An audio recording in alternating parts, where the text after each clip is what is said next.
So, do students have any questions regarding whatever so far we have done?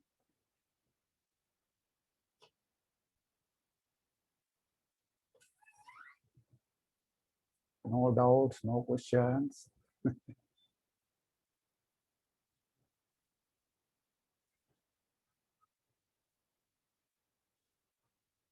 Okay, let us carry on then. So last time we had defined what is a manifold inside a Euclidean space. We also stated inverse function theorem and different forms of implicit function theorem. And we gave you some illustrations how things work in a simpler cases like circle x square plus y square equal to 1, etc. So today we shall derive a few things about our own interest in this course using the inverse function theorem and implicit function theorems. The very first thing is take any smooth function f from U to Rm, where U is an open subset of some Rn. Then you all know that the graph of a function is defined as the subspace of the product of the domain and codomain U cross Rm, all points x comma y inside U cross Rm, such that the second coordinate y is fx. So that's the graph of the function.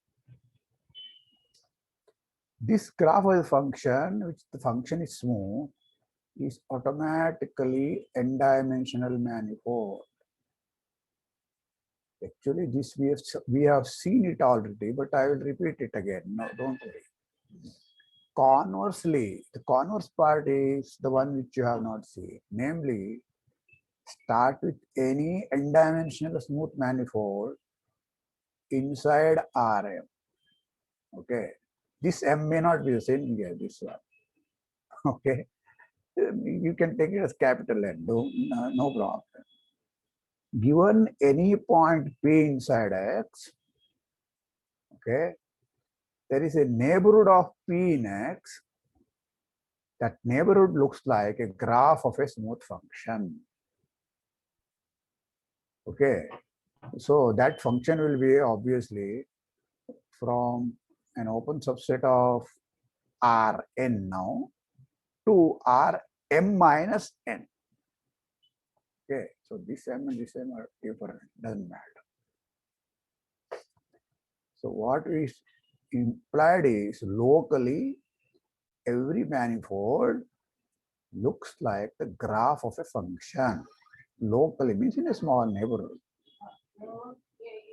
Okay, so this again very obvious kind of statement. If you take simple examples like the circle, ellipsoid, or a sphere, and so on. Okay, if you take a circle, the only 2 points +1 -1. At that point, it doesn't look like a graph. It is not the graph of a function. But you change, rotate it. Namely, use the y and x axis now, interchange them. Then it does look like a graph of a function. The whole circle is never a graph of a function. It's parts of that. Right? This is what we are going to prove most general case without using any pictures. Just the definition of a manifold inside R. That is the whole idea. Okay. We have understood these things through pictures, but final results must be always independent of pictures. Only logic you have to use. All right. So the first part, again, this is done already, but I will repeat it. Okay. So consider the new function f from U to U cross Rm given by f of x equal to x comma fx.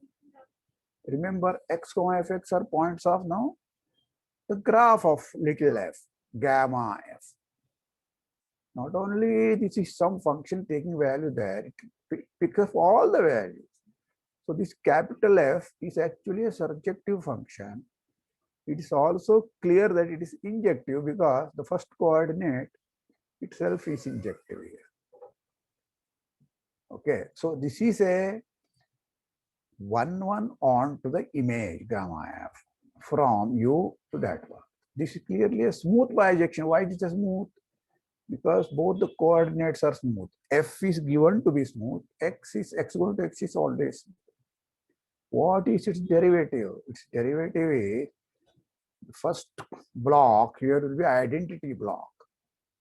The second block, remember these are not just one variable. There are x denotes x1, x2, xn. Fx denotes f1, f2, fm, right? So when you differentiate it with respect to x1, x2, xn, this will be the identity block. This will be the derivative of df. Another m cross n matrix. Okay. If the first part is an identity block, no matter what you write here, it will be, the matrix will be rank equal to the first block, whatever the size, namely n, at each point of view. Okay, by injective form of implicit function theorem, it follows that f is a parameterization. Okay, after change of coordinates inside the codomain, it will just look like x going to x itself, projection inclusion. That is why it is a parameterization. Parameterization means what?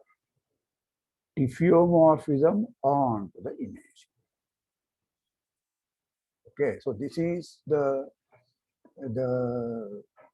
usefulness of the implicit function theorem in the injective form. Directly you can apply. Okay. Rank is equal to n. Domain is dimension n. Therefore, the linear algebra tells you it is an injective map. Okay. And that is the hypothesis needed in the injective form of implicit function theorem. Now we come to the converse. So in this picture, you have, well, at the most, you can imagine this is a surface. This is a manifold for me. Okay. This is some point on the manifold, and that is the tangent space. What is the tangent space? Remember, take the parameterization around this point, take the derivative at this point. Okay, look at the image of the derivative. That is the linear space, and that linear space is the tangent space, right? So what I want to do is, I just first convert this tangent space into a horizontal plane. Okay, how do I do that? By a linear change of coordinates inside the codomain. Okay, so this is the picture now. Now it is obvious that in a small neighborhood around that point, whatever manifold you have here will be a graph of a function. On the bottom space here, which is a linear space now, okay, take an open subset there, it will be a graph of a function. So picturesquely, this is totally obvious, right? So let us write it down formally so that you get some training how to write down such things. Okay. For an expert who is trying to tell you, convey some idea to you, this is over. He goes to next things. He will not have patience to train you how to write down explicitly such things, so that you are very sure that something is happening correctly. Okay, let us do that here formally. Okay, so that is the converse now. Start with any point. Okay, covered by a parameterization. Every point is covered by some parameterization. That is the definition of a manifold. So this sigma from U to X contained inside Rm. You may choose coordinates inside Rm so that sigma 0, this U is an open subset of Rn. Okay, you may assume that 0 belongs to that, and that point is P, right? At P we are trying to do, and I am assuming that P is also 0 by shifting the origin at both the domain and codomain. Now put L equal to d sigma at 0. Okay, the derivative of sigma at 0, and take the image of that under take the image of Rn under d sigma 0. So L is d sigma 0 operating upon Rn. So this is by definition, this is a tangent space. By the very definition, this will be an n-dimensional linear subspace of R capital M. This Rm. Okay. It's a tangent space of R raised to M. Okay, this is an n-dimensional subspace. We can perform a linear change of coordinates in the codomain. So this is linear algebra. Any m-dimensional subspace, you can think of this as linear span of even e to n by changing the basis itself. That's all. Okay. So linear change of coordinates in the codomain, and assume that L is actually Rn cross 0, 0, 0 inside Rn. So that's what I meant by making the plane horizontal. Okay. So if n is 2 and m is 3, those words horizontal, etc. make sense. Okay. This is the general thing. So L is now Rn cross 0, 0. This just means that we have a linear isomorphism T from Rm to Rm. So that is the linear change of coordinate, such that what has happened? This L, remember this L was d of sigma, or now operate T also. T composite sigma and then take d, which is the same thing as the derivative of T composite derivative of sigma, but derivative of T is just T, because T is a linear map. So it's T composite d sigma 0 of Rn, which is nothing but T of L, that is T of L has become Rn cross 0. Okay. So that's the meaning of linear change of coordinates. T is an isomorphism, a linear isomorphism from Rn to Rn. Now here is what has happened. Rm to Rm, I have changed the coordinates T. U is from U to X, X is a submanifold inside Rm. It's contained inside Rm. Okay, I have changed the coordinates. Now here I am taking a smaller neighborhood so that something happens. So when you project it to the first n coordinate, this is now the identity map on every element here. When you take the tangent space here, the L, that will come to Rn cross 0. So I am taking the projection map here. Okay, so what are this V and W? I will tell you now. Okay. Let pi from Rn to Rn be the projection onto the first n coordinates. Then this d pi composite T composite sigma, which is same thing as pi composite T composite d sigma of Rn. This is L. Okay. T of L is already Rn cross 0. The pi of Rn will be Rn. So from Rn to Rn, you have a linear map, okay, which is surjective. It is full thing here. That means it is an isomorphism. Right? What is pi composite T composite sigma is an isomorphism. Okay. So this linear map is an invertible map. Now directly apply inverse function theorem. It follows that there is a neighborhood V of this 0, okay, contained inside you. Everything you can take smaller and smaller neighborhood, on which pi composite T composite sigma is a diffeomorphism onto an image of the image here, image is 0 here, onto a neighborhood of the image W in R. So from Rn to Rn, where I have gone, see, 0 goes to 0 under sigma, and composition, when you take pi of that, that also comes to 0. So 0 is going to 0 already, right? So let us denote its inverse. This is a diffeomorphism now. Inverse by psi from W to V. So this is where I have come. So this W is a neighborhood of 0, and take the inverse image, that will be a subset of U, because from some subset of U to here you have come. So this is V. Okay, whether you start with a V and an isomorphism like this, or take the inverse image and take the neighborhood correctly, you have, it is same thing. So these are neighborhoods of 0, okay, contained inside U here. This is an isomorphism.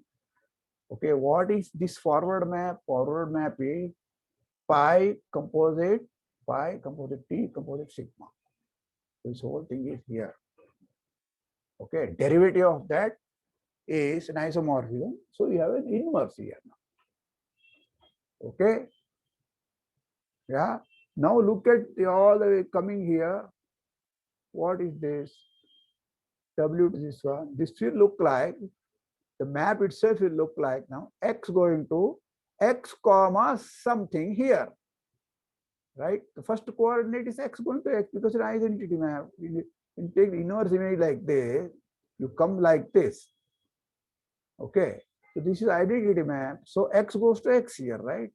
So this map is identity map or inclusion map here. So this map must be the graph of that. Oh. Okay. So this composite, this is this F. I have taken this F here, which is this, composite this, composite this, composite this, composite this. This F has a property. When you project it, it is the identity map. The first coordinate of F is identity map, X. So second coordinate, whatever it is some Fx. I don't know what that is. That is defined by this F, determined by this F. So it is Fx equal to x comma gx. Okay, so we have shown that a neighborhood of each point, it looks like a graph. Okay, so this will be used at least 2-3 times in the course actually. I don't know how the other 2 lecturers are going to do that. The book does not give you the proof, and each time it says they're hand waving and so on. So I have made this one comfortable for you now. Okay. One more theorem I will do, which will give you lots and lots of examples of manifolds. In practice, this is the theorem which gives you almost all sort of examples. Of course, there are many more also. Not all of them are level surfaces, but most of them, at least in the beginning, have you have this kind of examples. So I have put it inside a theorem here, which will give you all of them. Okay. To start with any smooth function, look at all the points x inside Rn plus 1, such that fx is 0. That means a 0 set of the function. And this del x of f is not equal to 0 at that point. So these are called actually regular points. Okay. So del x of f is not equal to 0. What is this del x? It is just f is just one map, daba f by daba x1, daba f by daba x2, etc. Okay, so that is the vector here. Okay, it's a row vector. Then x is either empty, some cases where it can be empty also, I will give you examples, or it is precisely an n-dimensional manifold inside Rn plus 1. Like if f is a linear map, then you know that the set of zeros of a linear map is one dimension lower vector subspace. So that is the starting point actually. So you don't need a linear map. All that you need is that it is smooth and del f of x is not 0. Okay. So let us prove this theorem. So del f x is nothing but the Jacobian matrix, which is now 1 cross n plus 1 matrix, because there is only one function. Okay. I mean, real valued function. So it is 1 cross n plus 1 matrix in this case. Given x belongs to x, del x f is not 0 implies the derivative or this matrix, whatever you have got, is a surjective map. It's a linear map. By surjective form of implicit function theorem, there is a diffeomorphism phi from V to phi V of a neighborhood of 0. I am not assuming x is 0, so I will have to change the neighborhood. Neighborhood of 0 in Rn plus 1 on to a neighborhood phi V of x. Everything is happening in the domain here now. Okay, such that if you change the coordinates inside Rn plus 1 by phi, namely compose with phi of x1 x2 xn plus 1, then take f, it is just x1 going to x1. Okay.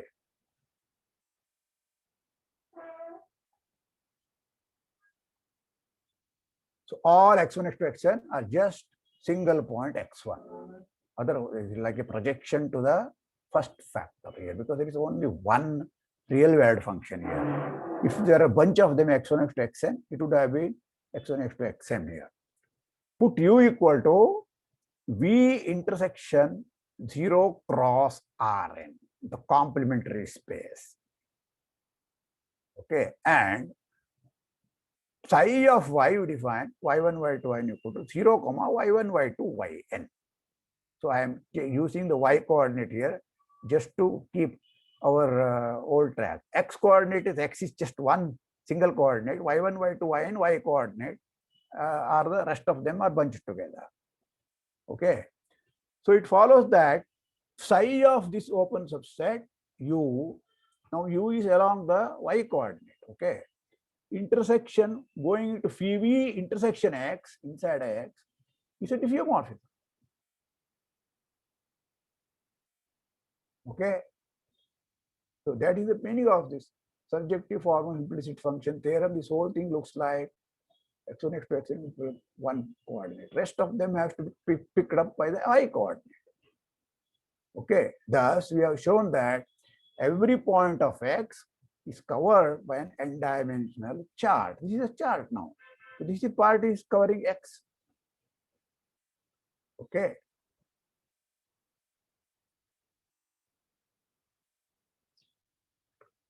So once you understand implicit function theorem, inverse function theorem, all these things become very easy. Okay.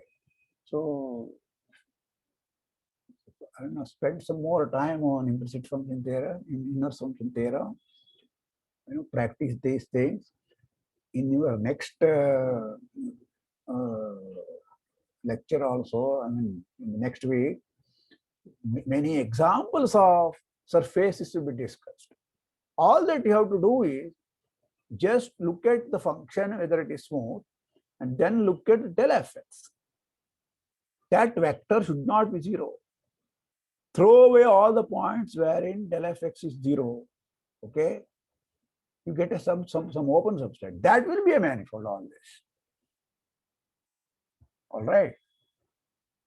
Yeah. Now I am going to the last topic of this set of lectures, which is also last topic in your first chapter of your book. First chapter, third chapter, I don't know, chapter, first, whatever. Before that, let me ask you whether you have any other questions now. What I'm going to do is now baby talk, 12 standard stuffs now. These were a bit higher standard. Okay, diffeomorphisms, inverse function theorem, and so on. Do you have any questions?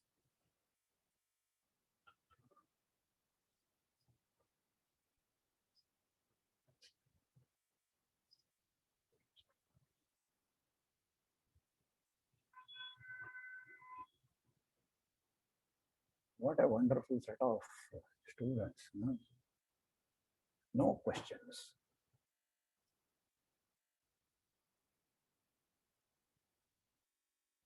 Okay.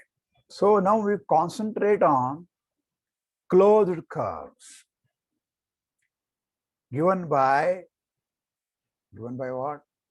Smooth periodic parameterizations. Okay. Sometimes we will take liberty with smoothness. Okay. But keep this in mind. A closed curve, not necessarily plane curve, not necessarily, so that was our definition. But right now, we are doing it on the plane only. Okay. So now we shall study some global properties.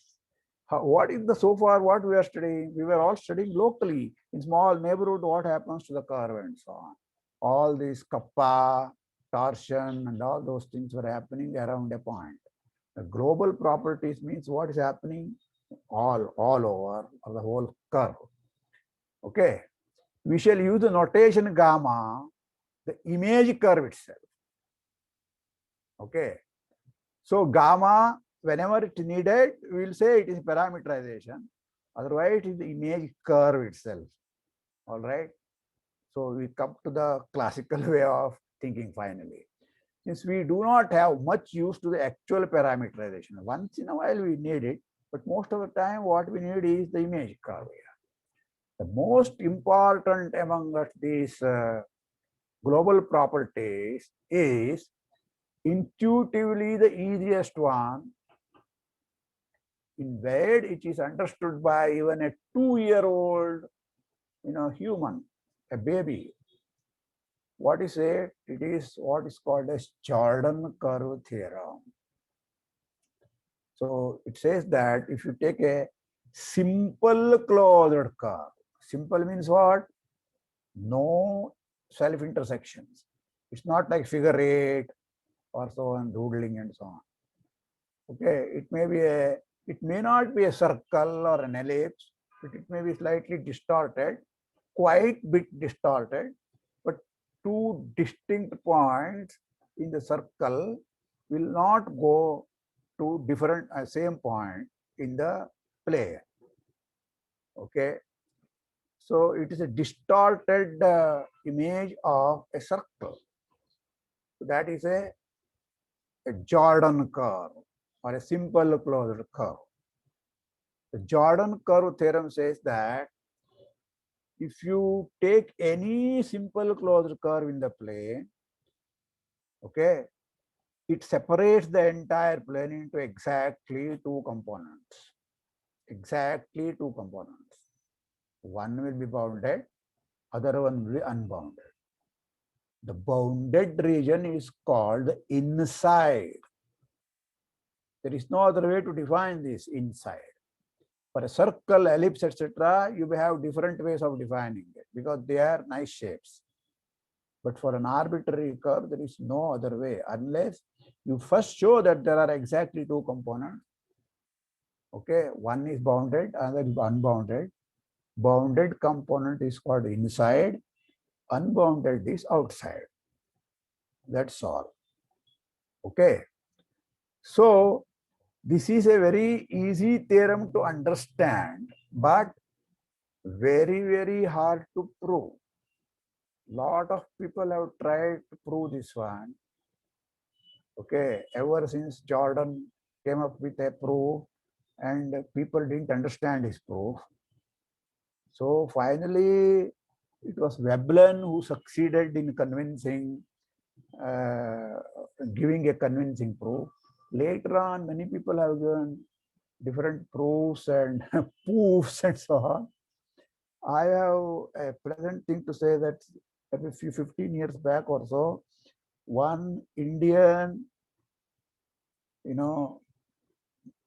boy, at that time he was just a boy, he gave a very nice proof which appeared in resonance. And it is not easy proof. it's quite long also. So it appeared in 2 different volumes of Resonance. Okay. And now, of course, that boy is a very famous mathematician. Okay. Professor Munshi, he is at ISI Kolkata. Okay. So the smooth case. So I am talking about Jordan curve theorem for all these difficulties only when gamma is just, just a topological embedding, only continuous 1-1 map of S1 into R2. But if you assume smooth, this is not very difficult. So I have given a proof of this one in S3 in my book here. You can look into it. It's not very difficult. It still takes time. Okay. So the first, this first thing is this one. This is used. This theorem is used everywhere in complex analysis. People use it shamelessly, without batting an eyelid. In Green's theorem in your calculus, you have to use this, and so on. Okay, Jordan curve theorem is used by everybody. Okay, so quite often implicitly, without explicitly mentioning. That's what I mean by shamelessly. Now, let us go to another result. Okay, this is what is called as isoperimetric inequality. Long back in ancient Rome, there was one Queen Dido. Dido's problem, there is a story about it. I will skip the story. You can read all these things, very entertaining stories and very entertaining mathematics there in this book, Tikmirov. The title of this book is Stories About Maxima and Minima. So this is one of the stories. Okay. So it started with Dido. Dido didn't have that kind of things. She just asked the reigning king there to grant her a land which she can encircle by a bull's hide. The fellow agreed without understanding what she meant. What she did was, she took a bull's hide, make a very thin, very thin, she got some artisans to make a very thin string of that one. So that string became several miles long, and she just put a, big circle and took away a lot of land from him. So now I will come to the question, if you are given a string, how much area can you enclose? How much, when you say, what is the maximum area can you enclose? That is the title of the talk, isoperimetric inequality. Okay. So here is a statement. Isoperimetric inequality, you can say the problem is what is it? But answer is already here. So it is isoperimetric inequality. Gamma is a simple closed smooth plane curve. Now all this I have to assume. Smoothness, simple closed plane curve, of course necessary. Okay, smoothness was not so necessary, but to make it a theorem, I have put it here because otherwise length is difficult to define. Okay, plane curve of length L gamma. Length of gamma is L gamma. Then the area enclosed by it is always less than or equal to L gamma square divided by 4 pi. So this is the maximum area. Okay, equality occurs if and only if gamma is a circle. Of course, if gamma is a circle of perimeter L, then you know that the area enclosed is L gamma square by 4 pi. Okay. So this part you know. For all other curves, the area is less than or equal to this one is the theorem here. Okay. This theorem has a very nice proof in the book. I am not going to repeat that proof. Anybody can read it. It is an analysis proof. There is no geometry there. Okay. It uses Wertinger's inequality. Therefore, I am leaving it to you to read it. All right. What I am going to do is give you a ancient proof, which is just school geometric proof. Okay. It's slightly more advanced. You won't find it in the schools. But I tell you frankly, in my SSLC, if somebody had discussed this one, I would have understood it. Okay. So that is why it is school geometric proof. So don't worry about it. I am going to explain it to you. Okay. However, the Jordan curve theorem you have to assume. Otherwise, given any closed curve, where is the area? Which area? Even to make sense, you have to use that one. Okay. So that you have to assume. So this proof is apparently due to somebody called Jacob Steiner. I don't know much about this guy. Okay, it's not my proof or anything. But you will see that I have put it in the bracket in the quote unquote here proof, because nowadays people don't accept such things as proofs. However, let's go through it and see why it is not a proof in our sense, in the modern sense. Okay, in what follows, let us fix up some notation, namely gamma will denote a piecewise smooth simple closed curve. The proof is not for just smooth curves, any piecewise smooth curve will do. Okay, so R is the region defined by gamma, that is the whatever the interior gamma. Okay, that is the notation I had used. Will denote the region bounded by gamma. L is the length of gamma, and A is the area of gamma, area of this R. Okay. So having this notation, so we will do the following thing. The first thing is define a concept here. What is the meaning of a convex curve? Okay, take a simple closed, piecewise smooth, simple closed curve. It's said to be convex if the bounded region is convex. That's all. So instead of saying region is convex, we say the curve itself is convex. Like ellipse is a convex curve, the circle is a convex curve, of course. Okay, a square, a convex polygon, they are convex curves. Arbitrary polygons are not convex. Convex polygon, that is the word. So that has been generalized here. Okay, let R be a convex subset. Okay, then every chord of gamma is completely contained inside R, right? Because chord is what? Points of the curve gamma you are joining. The curve gamma is also inside the region, right? I mean, closure of the region. So this is the same thing as saying gamma is closed.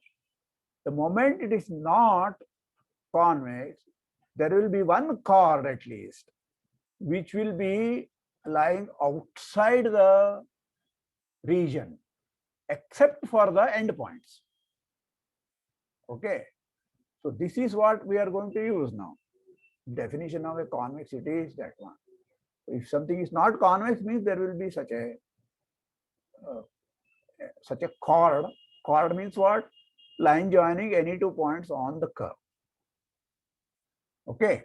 Our first result towards the proof of this isoperimetric inequality is the following.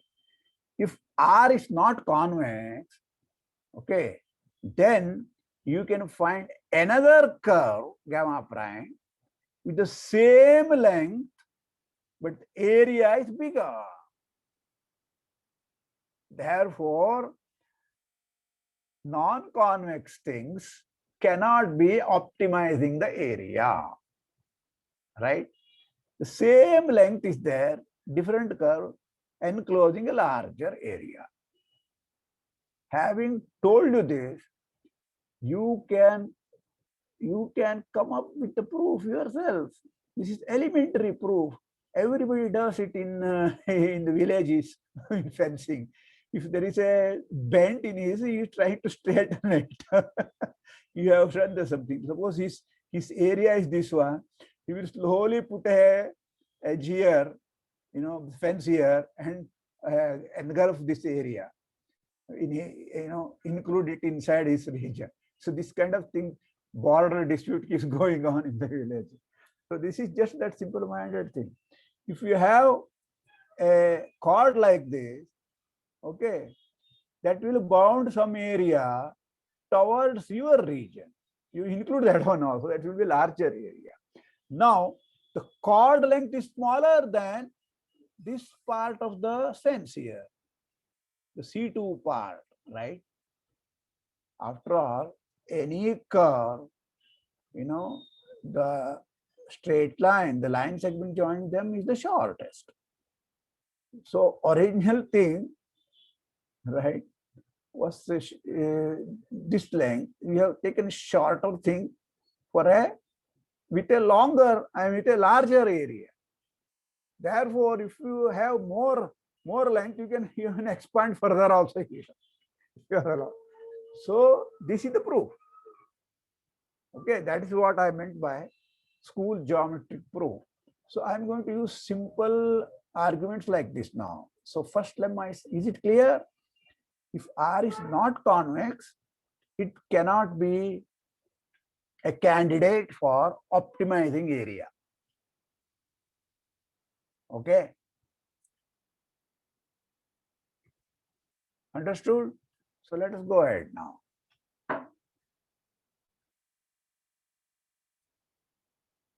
Second lemma here.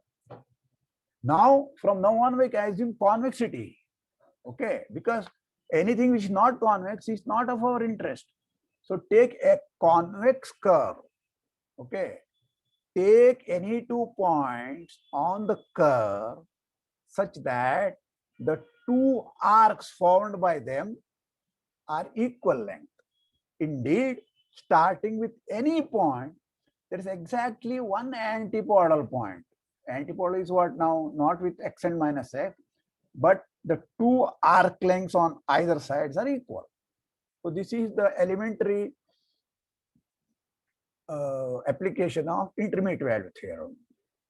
Okay, each point there is exactly one point wherein this happens. For each point A, there is exactly one point B which happens as one. Okay, you choose one such pair. Okay, the length on either side is the same. Now you look at the chord. Okay, if the chord does not divide the region into exactly 2 parts. Exactly 2 parts means what? Areas are the same. Okay. You see, if you want to divide a non-convex region, some area, some property, then there will be a problem. If it's a convex region, absolutely no problem. Okay. Just choose 2 points such that the fence length on either side is the same, then the area will be the same inside.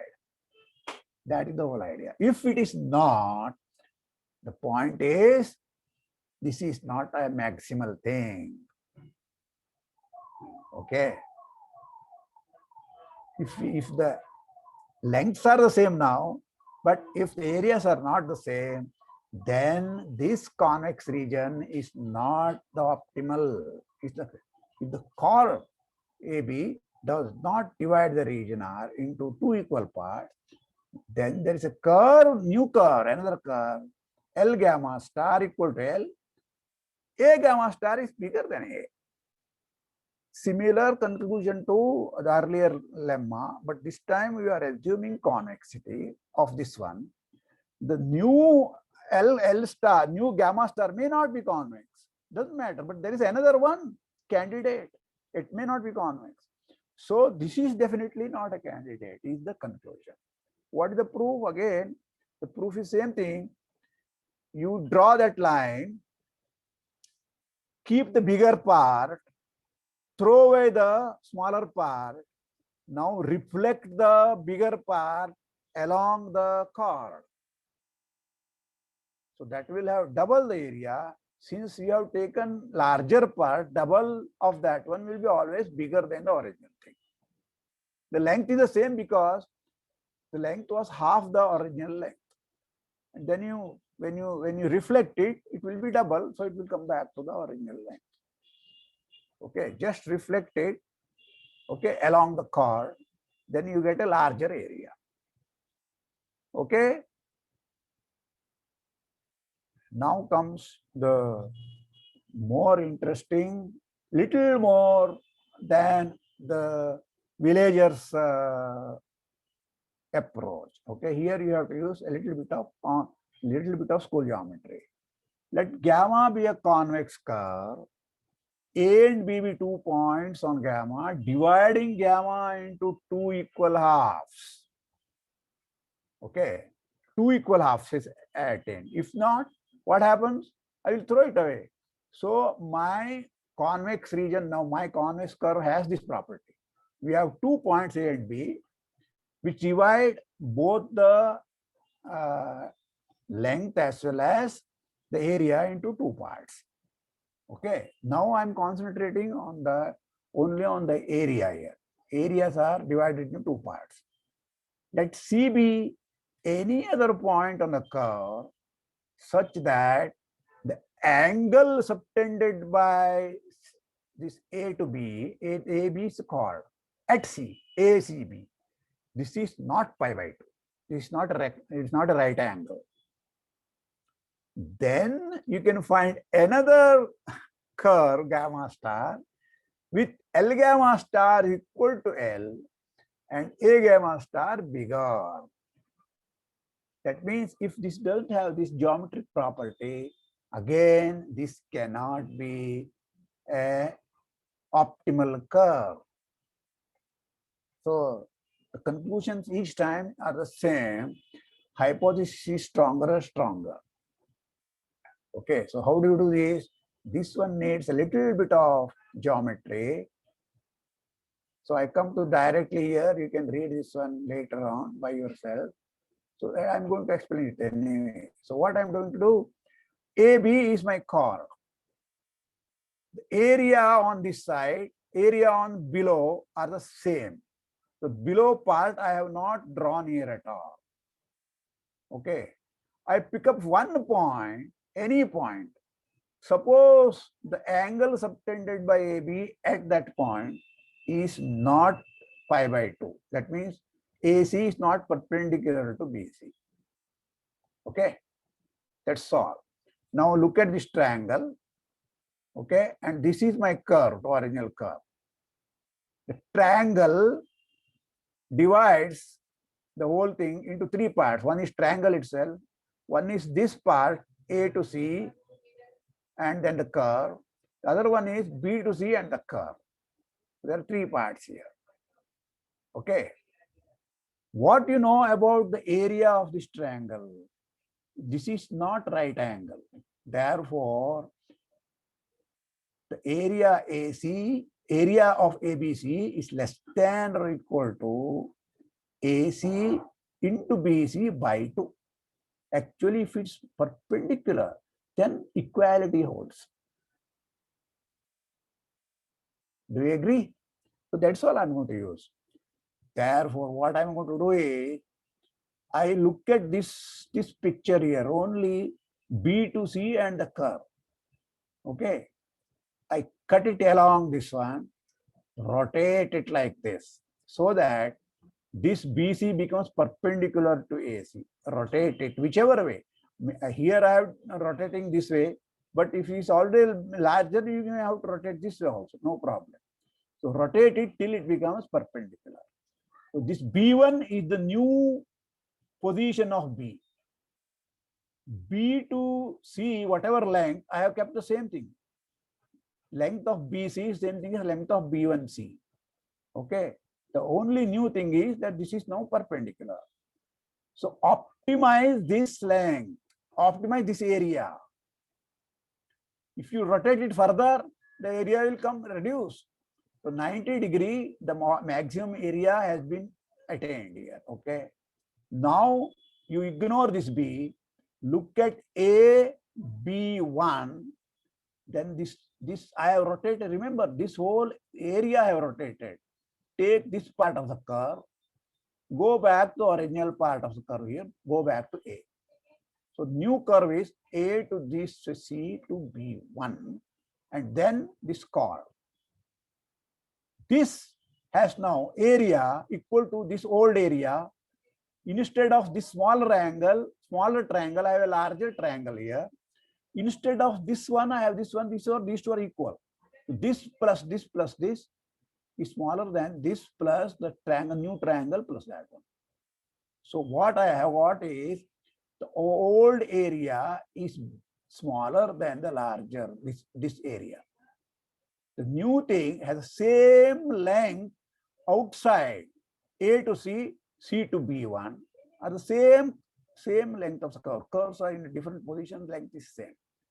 Now you reflect this one. I remember there was area here. So don't worry about that area. Now reflect this one along AB1, okay, to get a larger area. Sir, why the angle ACB less than pi by 2?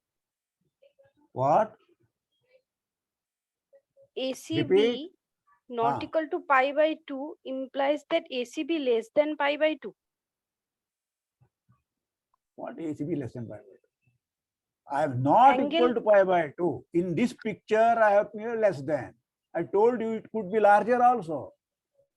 It could be original B may be here. Okay, A to B1 may be here, B may be here. You rotate it. What I am saying is the area is always smaller than AC into BC by 2. Okay, the area AC is fixed. What is the area of a triangle? It is the height. The height will not be BC, height will be smaller than BC unless BC is already perpendicular to it, perpendicular to AC. Okay, sir. So that is the elementary 10th standard mathematics. That's all. Okay. So in summary, what we have done is, I will put it in a modern language. Okay. What we have proved is following. Fix a real number L positive. Let gamma L be the set of all piecewise smooth simple closed curve gamma star of length equal to L. Collection of all the curves. The length is the only parameter that is fixed. Suppose gamma is one of the members here, okay, such that A gamma is the maximal. A gamma is bigger than A gamma star for all of them. Okay, that is the meaning of this is maximal or this is the optimal, right? Then gamma is a circle. This is what we have proved. Namely, this last property is the property of circle. This is if and only if. Take any curve, okay, first of all, it must be convex. Secondly, any curve like this, which divides the area, okay, divides the lengths, must divide the area. Then take any chord like that, which divides the area correctly. If the angle is obtained by every point, no, this is arbitrary point. Even if this happens here, I can do the same thing. It happens here, I can do the same thing. For every point, the angle must be 90 degrees. So that is the description of a circle. That also you must be knowing it. Okay. So it is a circle. That is what we want to do. Okay. So consequently, it follows that for all curves in this gamma L is what? Curves which have length equal to L. A gamma star must be less than equal to this A gamma. This gamma is a circle. For the circle, it is I think pi is below, or I am making a mistake here. Is pi below or above? L squared by 4 pi, I think. Okay. Pi is above is wrong. Okay, that's a typo here. Okay, that's what we have proved. But does it complete the proof?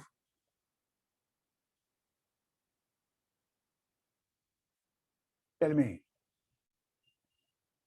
Does it complete the proof of the isoperimetric theorem? We are proving this for particular convex curves. No. Convex, We are not. yes, sir. We have proved for all curves. What we have proved is, suppose there is one which is maximal, then it is a circle. We have not proved that there is one which is maximal.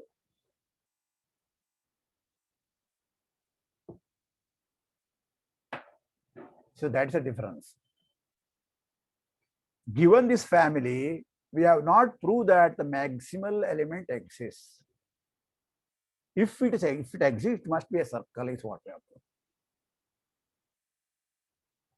proved. Okay. Okay. That is why in modern terms, we don't accept this as a complete proof. So that is a subtle difference. Okay. For a school child or for any practical purpose, it's okay. Oh, what else can it be? So it has to be, and of course it exists. Circle is there after all, he said.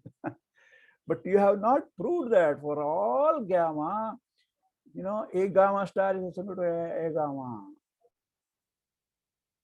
See, so assume, take the circle of that one. Okay. For the circle, the area is equal to L square by 5 pi. That much you know. But you haven't proved that this is equal to this one. In other words, the given curve itself is not modified into a circle. Each time increasing the area. Suppose you prove such a thing. The same curve you keep improving, okay, each time. And then you say your ultimate thing is the circle.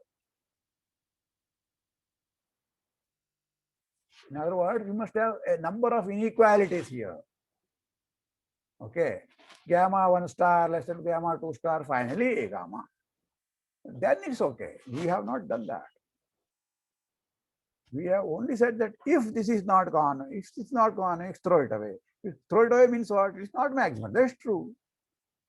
But how do you know that starting with this one, there is a curve like this? That part we have not proved. Okay. So there is a small subtle thing here. Okay. There are modifications of this. Several proofs are there. I will leave it to you to read, this book.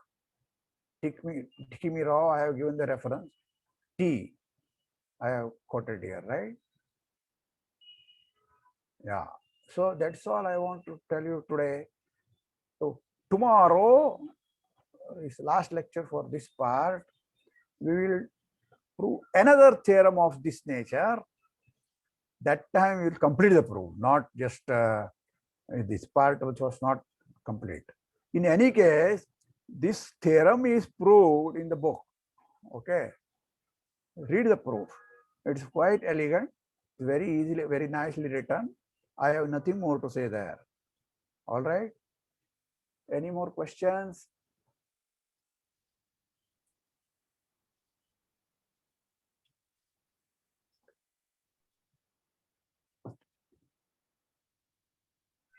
Okay, then we stop here. Thank you.